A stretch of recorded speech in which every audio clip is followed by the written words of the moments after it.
ભરૂચ જિલ્લાના વાગરાના બજાર વિસ્તારમાં આવેલ હોમ જ્વેલર્સ નામની સોનીની દુકાનમાં લૂંટનો બનાવ બન્યો હોવાનું સામે આવ્યું છે, જેમાં અજાણ્યા ઇસમે સોનીની આંખોમાં મરચું પાવડર છાંટી સોનાના દાગીના ઉઠાવી ફરાર થઈ ગયો હતો. આ ઘટનાની જાણ થતાં જ વાગરા પોલીસે તાત્કાલિક ઘટના સ્થળે દોડી જઈ તપાસ હાથ ધરી હતી. મળી આવતી માહિતી અનુસાર વાગરાના બજાર વિસ્તારમાં આવેલ હોમ જ્વેલર્સ નામની સોનાની દુકાનમાં દુકાની ધારણ કરીને એક અજાણ્યો ઇસમ આવ્યો હતો, જેને હાજર સોનીને કામમાં વ્યસ્ત કરી સોનીની આંખોમાં મરચું પાવડર છાંટીને દુકાનમાં રહેલા સોનાના દાગીના તપડાવી રફુચક્કર થઈ ગયો હતો. તો અંદાજિત 4.5 લાખનો મુદ્દામાલ લૂંટારો ઉઠાવી ગયો હોવાનું જાણવા મળી આવ્યું છે. તો ધોળા દિવસે ભરચક વિસ્તારમાં બનેલ લૂંટની ઘટનાએ પંથકમાં ભારે ચકચાર મચાવી છે. તો આ ઘટનાની જાણ થતાં જ વાગરા પોલીસ મથકના પીઆઈ એસડી કુલતરિયા સહિત ભરૂચ એલસીબી જંબુસર ડિવિઝનના ડીવાયએસપી સહિતના અધિકારીઓ પણ વાગરા ખાતે દોડી આવ્યા હતા અને સ્થળ તપાસ કરી લૂંટારોને ઝડપી પાડવાના દિશામાં તપાસનો ધમધમાટ શરૂ કર્યો હતો. ત્યારે વાગરામાં બનેલી આ લૂંટની ઘટનાને પગલે લોકોમાં પણ ભયનો માહોલ જોવા મળી આવ્યો છે.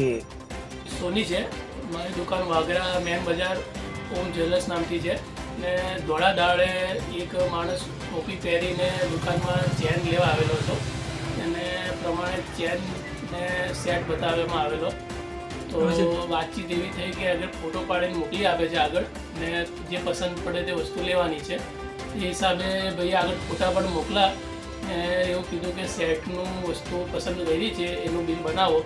એટલામાં મારા મોબાઈલ પર થોડો મેસેજ આવ્યો, તો મેસેજમાં રિપ્લે જોવા માટે મોબાઈલમાં જોયું તે પ્રમાણે એને ખસામાંથી મરચાની ભૂકી મારા આંખમાં નાખી દીધી ને 5 ચેન ને 1 સેટ એવી રીતે 5 તોલા સોનું લઈને એ ભાગીને નીકળી ગયો.